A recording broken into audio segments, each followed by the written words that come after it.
there. There's quite a margin between them and the best of the Australians, but interesting developments for them.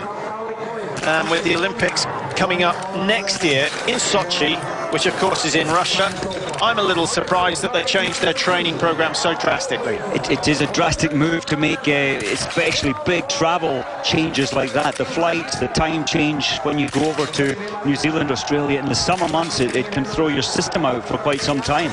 Ustikov was clear, Malishko is clear. Great start from them.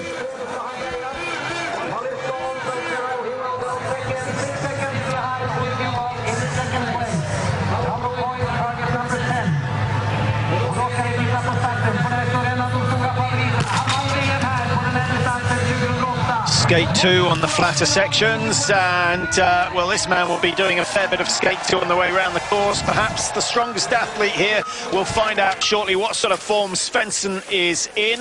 Plenty of competition with his #1 rival in the Norwegian team, Bjorndalen, still racing. As we look at Hofer, Patrick, I think you were more right than I was. I've got the top 50 shooting results from last year, which takes us down to 80%. And Hofer didn't make it into that 80%. He did have some fantastic days, though, on the range last season. Now, Andy Bernbacher. He's a popular man in Germany. He spent many years under the shadow of the Fischers and the Grosses and the Lux, but really came into his own last year, and immensely strong. It didn't quite come off for him in Ruhpolding, but he was about the only one giving the Germans something to cheer about in the men's races. Bernbacher, he's turned his performance around, as you say. I think when he got the confidence, when Rico Gross and Luck retired, he got a position in the team, and he lifted his performance. Of course, he married this summer as well, Bernbacher.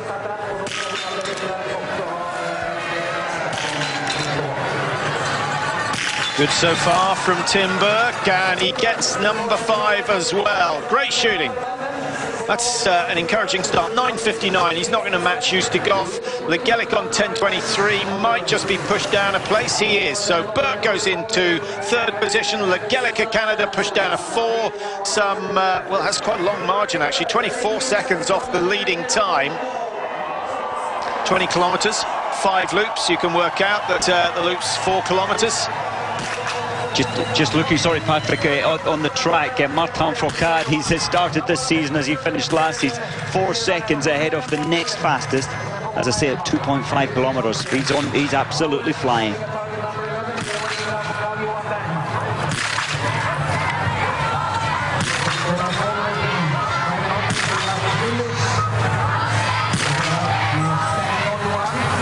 Well, lots of trigger action you could see there, Mike, with that index finger for Bauer. Maybe a little bit aggressive on the trigger action. It seemed like it to me, and every shooting expert that you ever talk to, they say there must be a sense of follow-through. On his last shot, he was off. He didn't even allow a follow-through at all, I felt, on his 5th shot. The #1 ranked Swede, Carl Johan Bergman. I love the movement, Patrick. See the movement on the end of his rifle. He gets a lung full of air, and it comes back to that dead center point. That's good shooting. Very encouraging. The time is reasonable. It will be around 10.10. He gets out at 10.09.4, inside the 10-second marker behind Ustikov. That will do nicely for Carl Johan. Now, Moravec showing the new foresight. You can adjust the sight up there, and of course the height of it as well.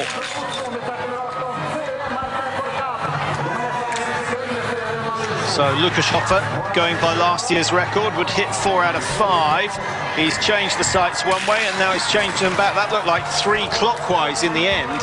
Didn't see that great shooting again from Moravec. It was clear he had to rebuild for his 5th shot, lost a lot of time.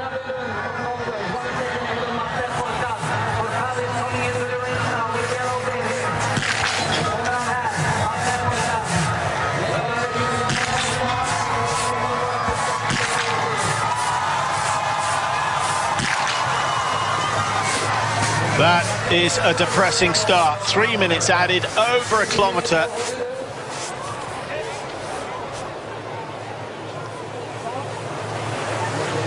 So, silence in the crowd.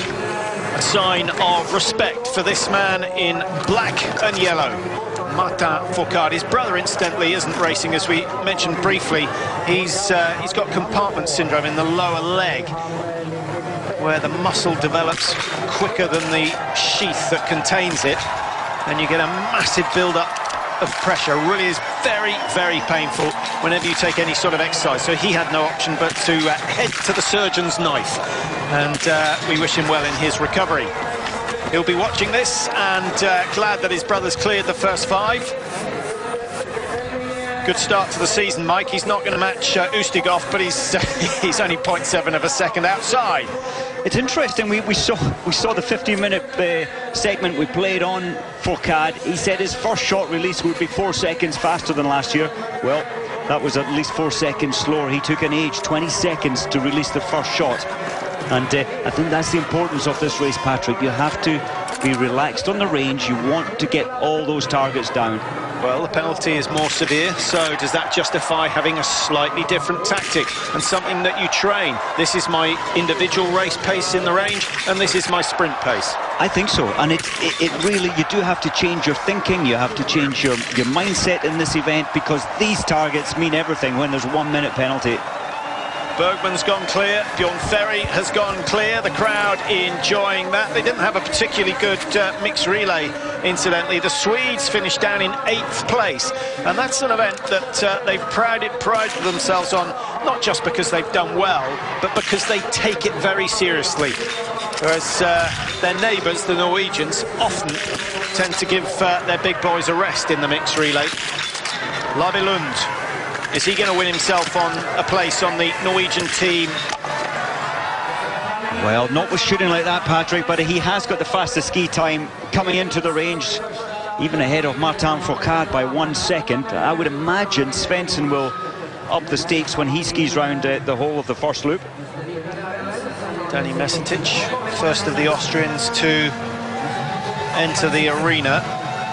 9:41. As he settles on the mat. Even if he hits 5, he won't match Ustigov. But he won't be too far behind if they all go down. Well, from 60 shots fired last season, Patrick, in the 20 kilometres, Mesetic only missed 4 shots. Came 12th here last year, missing 1. But he just doesn't quite have the ski speed to risk missing any. Top 5 at the moment, just pips Tim Burke of USA.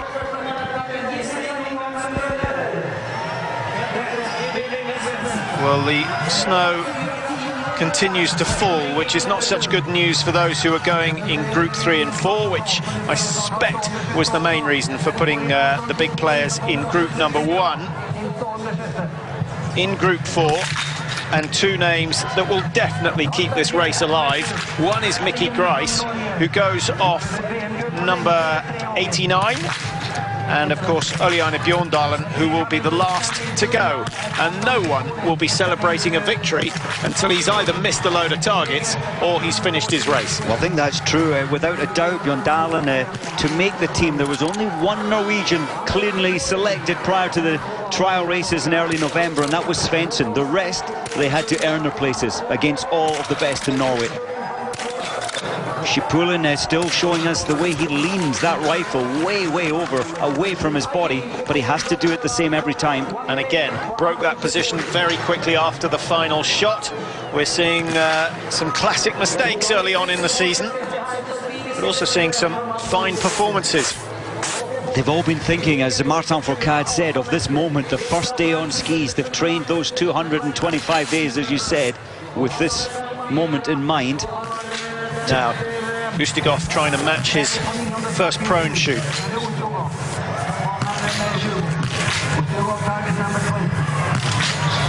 I remember at the Olympics, Patrick, Ustigov, he was still doing okay. He shot 0-1-1. The last time in, he missed 3 in the stand. He's missed 2 today.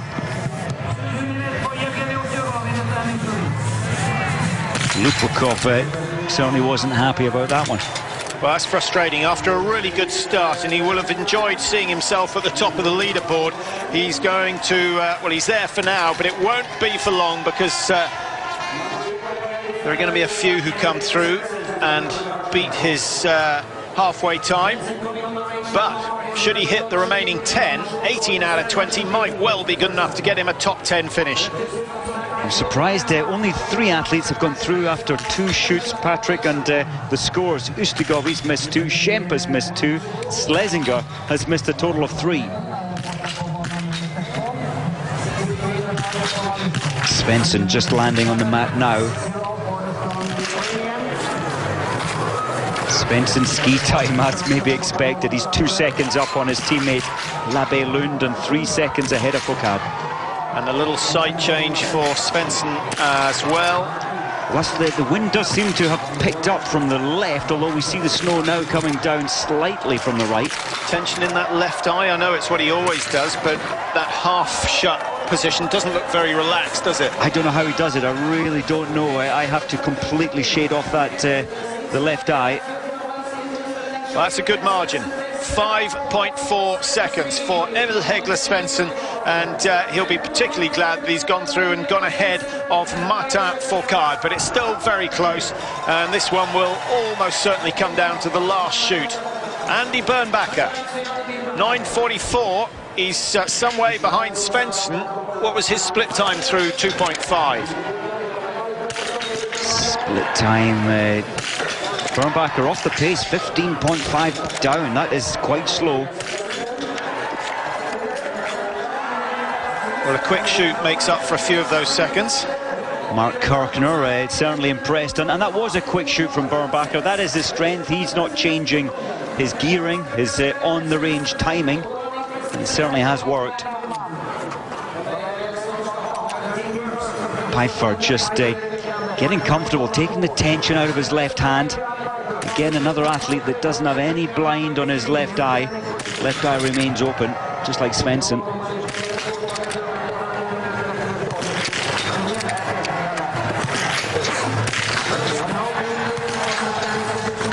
Good start on the range from Pfeiffer.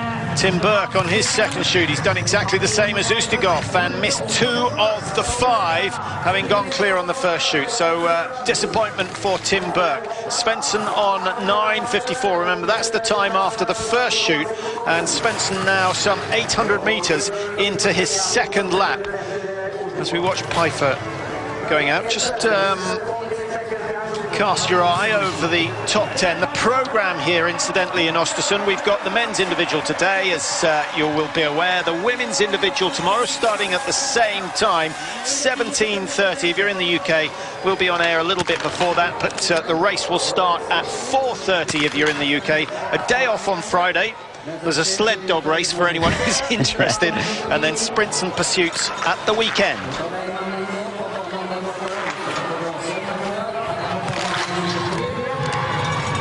Bergman.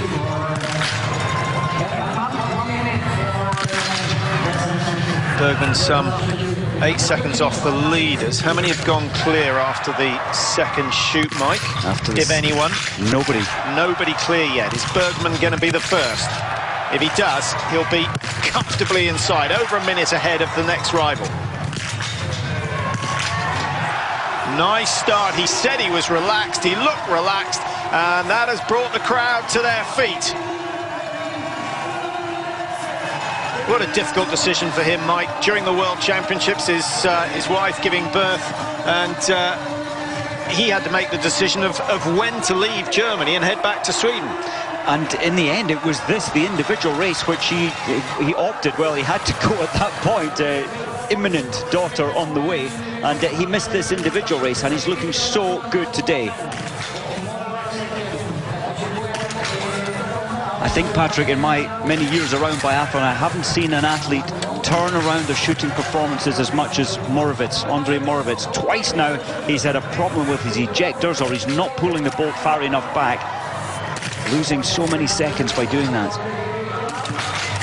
A little bit of extra rest, though, hasn't done himself any harm. He rebuilt the position very well. Jonsson of Sweden, 4 out of 5 in the pro, and that's an expensive miss in the early stages for Jonsson.